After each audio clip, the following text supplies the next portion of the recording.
Alertas não faltaram, faltaram ações. Então, quem trabalha com epidemiologia já fala que a gente pode ter pandemias sérias. Essa não é uma pandemia séria pelo pior cenário. A pandemia do pior cenário... Fala isso. Pelo amor de Deus. Não, eu torço... Como é que é? Fica aí pra gente conversar um pouquinho sobre isso. Eu sou Matheus Croque, é lógico, você está assistindo mais um vídeo aqui no Não Seja Indiferente, então roda a vinheta.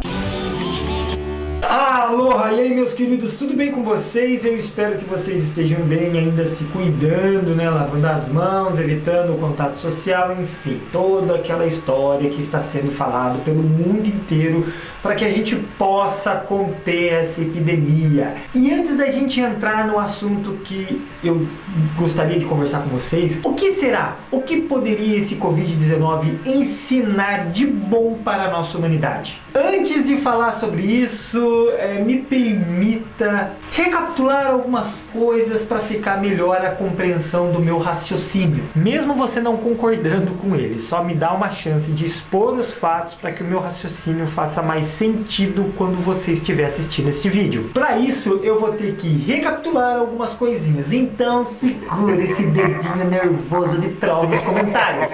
E eu não posso deixar também de agradecer mais uma vez a Karen Vegana por sugerir esse tema e a Flávia Somadio, que me enviou um link com uma matéria bem bacana para complementar este vídeo. Vai estar tudo aqui na descrição. Então vamos começar a nossa história. Vamos andar um pouquinho até 1990. Algumas pessoas, após comerem carne bovina, não foi carne de morcego, dromedário, pinguim ou pangolim, elas começaram a passar muito mal e desenvolver uma doença incurável e neurodegenerativa, a doença da vaca louca. Proteínas anormais se instalam no cérebro e levam ao desenvolvimento gradual de lesões definitivas. E essa doença ela provoca sintomas parecidos com a da demência, por isso que ela é tão confundida com a própria demência, uma vez que os sintomas da doença da vaca louca, eles somente vão aparecer cerca de 6 a 12 anos depois da contaminação. Só para você ter uma ideia, em 2015, por exemplo, lá na Bahia, um homem em estado terminal, ele apresentou essa proteína que provoca a doença da vaca louca.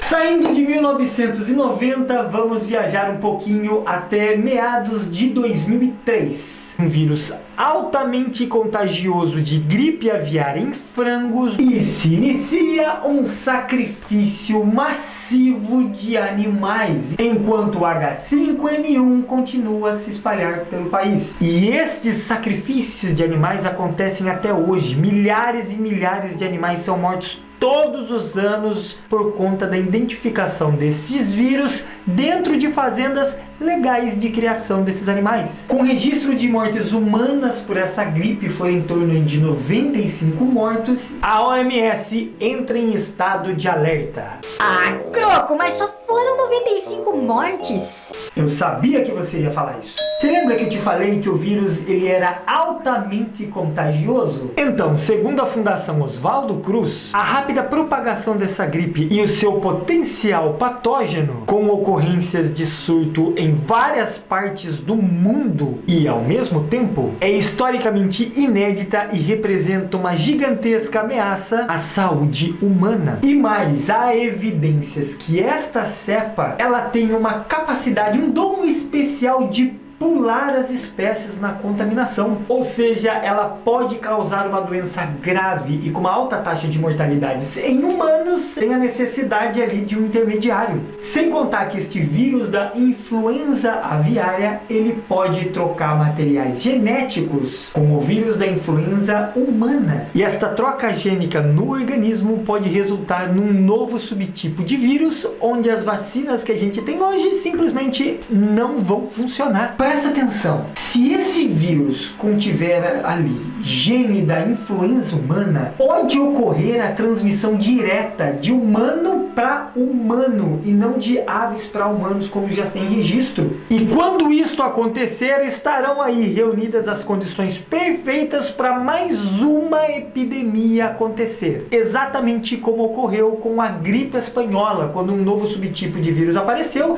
e matou cerca de 50 milhões de pessoas em todo o mundo. Mas a nossa viagem apocalíptica ainda não acabou.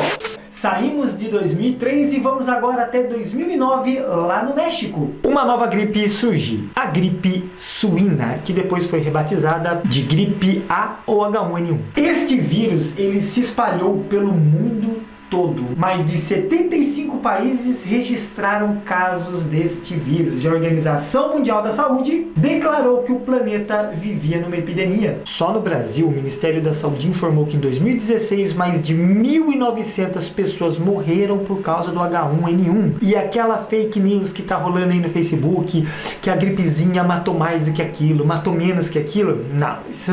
Confira os dados aqui no link na descrição abaixo. Pulando de 2009, a gente vai um pouquinho mais pra frente, entre 2013 e 2016. O surto do vírus da ebola na África Ocidental, que foi a epidemia que mais disseminou o vírus da ebola na história. E esse vírus apareceu de novo em cenários alarmantes agora no Congo em 2019. Em 2014, a OMS afirmou que a epidemia de ebola que assola a África Ocidental é a mais grave emergência aguda de saúde pública vista nos tempos modernos. E o seu diretor-geral chamou essa epidemia o maior, o mais complexo e o mais grave que já vimos. Muitos cientistas defendem que isso só não foi pior porque esse vírus não apareceu em grandes centros urbanos. Mas como que se infecta com esse vírus? Simplesmente pelo contato com o sangue ou outros fluidos biológicos de animais contaminados.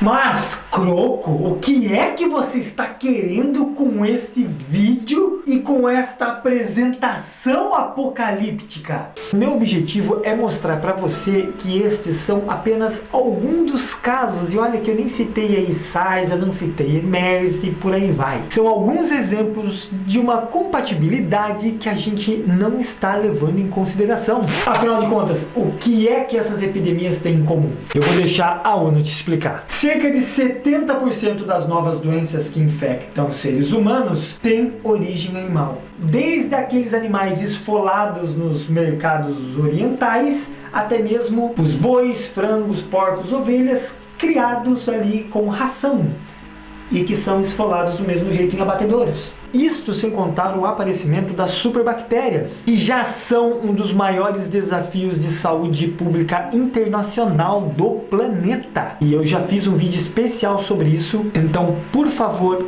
dá uma assistida lá para você entender do que eu estou falando. Por isso, para evitar o aparecimento de novas epidemias, esta cadeia global de alimentos ela deve ser repensada para ontem. E isto pode começar por você, por mim, pela sua mãe, pelo seu pai, por todo mundo. Ou seja, este nosso hábito alimentar de colocar o nosso paladar acima não somente da vida de seres sencientes que são capazes de sentir como eu e como você, mas também acima da saúde pública global, é o cerne desta problemática, tanto na destruição de habitats naturais, de florestas, de contaminação de solo, de poluição dos mares, quanto da viabilização desses contágios. Eu sei que eu já falei isso no outro vídeo, mas eu vou repetir aqui. Você já parou para pensar quantos e quantos vírus estão se adaptando, sendo selecionados dentro de outras espécies por causa da indústria animal, só esperando uma oportunidade de aprender direitinho como nos contaminar e se espalhar por toda a humanidade? De novo, exatamente como está acontecendo agora com o coronavírus? Então eu espero muito que, mesmo nesse delicado e triste momento que a gente está passando, que a gente possa refletir que nada vai mudar se a gente não mudar agora a nossa postura diante da exploração dos animais. E para finalizar esse vídeo, que eu sei que ficou um pouco longo, eu vou colocar aqui um trechinho da entrevista do biólogo e virologista Átila lá no Roda Viva, uma entrevista muito bacana. O link também vai estar aqui na descrição. Se você não assistiu, assista ele inteiro, especificamente quando ele fala que algo pior ainda pode vir. Ou seja, nós temos que repensar agora os nossos hábitos, rever os nossos conceitos, mas mudar, fazer alguma coisa, só não seja indiferente. É isso, nós temos a informação de que essas doenças e epidemias estão ligadas ao consumo de animais, independente se o animal é esfolado lá ou se é esfolado aqui, dentro dessas fazendas, desses criadores legais de animais. Nós temos o aparecimento de superbactérias, nós temos o aparecimento de H1N1, H1N5, nós vamos esperar dar uma outra epidemia para repensar? E antes de ir embora, eu não posso deixar de agradecer a nossa nova parceira. Não é nem nova parceira, a gente sempre foi parceiro. Sempre.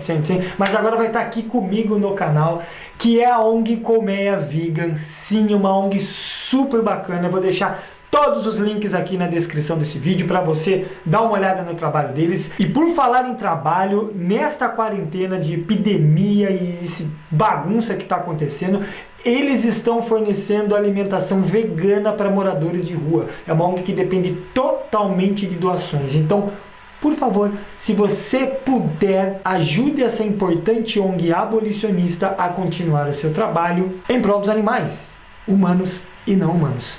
Minha querida Bruna, muito obrigado mais uma vez por essa parceria. Um beijo e até semana que vem. Alertas não faltaram, faltaram ações. Então, quem trabalha com epidemiologia já fala que a gente pode ter pandemias sérias. Essa não é uma pandemia séria pelo pior cenário. A pandemia do pior cenário... Fala isso, pelo amor de Deus. Não, eu torço para que isso seja um preparo para a gente para uma situação pior, que é possível, porque um vírus que se espalha como o vírus da gripe, que é de 2 em 3 dias e não de 5 em 5, como é a Covid, e um vírus que tem uma letalidade como foi a da SARS, em 2003, que é de 10%, ele faria um cenário do que a gente está vendo agora acontecendo em um mês, sem tempo de preparo nenhum e lotando hospitais muito mais cedo. Isso é uma possibilidade concreta. Existem vírus que fazem isso. O vírus da gripe aviária pode fazer isso. Por isso que se monitora ele tanto. O que a gente não ouve falar normalmente é porque esse monitoramento está acontecendo pré-exposição. Então, todo ano, algum país tem que matar não sei quantos milhões de galinhas, ou porcos, ou gansos, ou patos, justamente porque apareceu um vírus novo desses perigosos.